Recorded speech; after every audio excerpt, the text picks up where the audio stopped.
చాలా మిరాకిల్ అండి. అక్కడి నుంచి నా లైఫ్‌ని మార్చేశాడు. హ్మ్. అక్కడికి అడ్రస్‌లు పెట్టి నాకు 10 డేస్ కొంత నాకు బ్రహ్మోత్సవాల ప్రోగ్రామ్ వచ్చింది. అప్పుడు నాకు ఒకటే పాట వచ్చింది.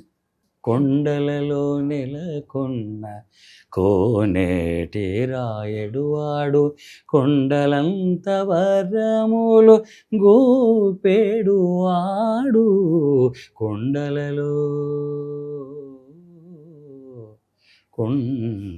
కొండలలో ఇదొక పాటే వచ్చు.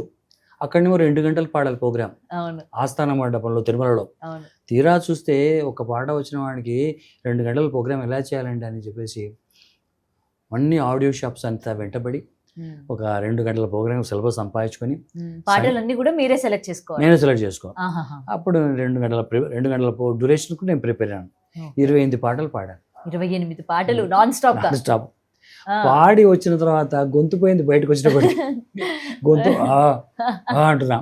తీరా చూస్తే గొంతు పోయింది. మేము మా రాంపగిచ్చలో దిగాం.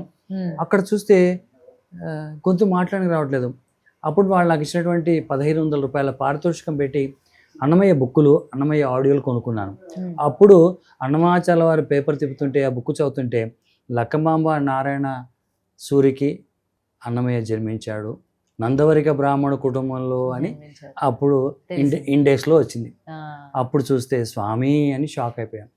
అక్కడే నాకు ఢీ కొట్టాడు. ఇంకా అక్కడే నాకు తగిలాడు. అక్కడ స్టార్ట్ అయింది. ఇంక ఈ రోజు వరకు ఎండ్ అవ్వలా. బిగ్ వర్క్ రావడం కదా.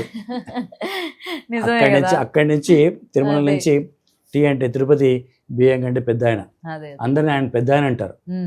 వెంకటేశ్వర స్వామిని పెద్ద ఆయన, పెద్ద రాయలసీమలో అంతా పెద్ద, మా పెద్ద ఆయన దగ్గర పోయినావా అంటారు వాళ్ళు. కాబట్టి అలా నా ప్రస్తావన స్టార్ట్ అయింది. ఈ రోజు వరకు ఆగలేదు.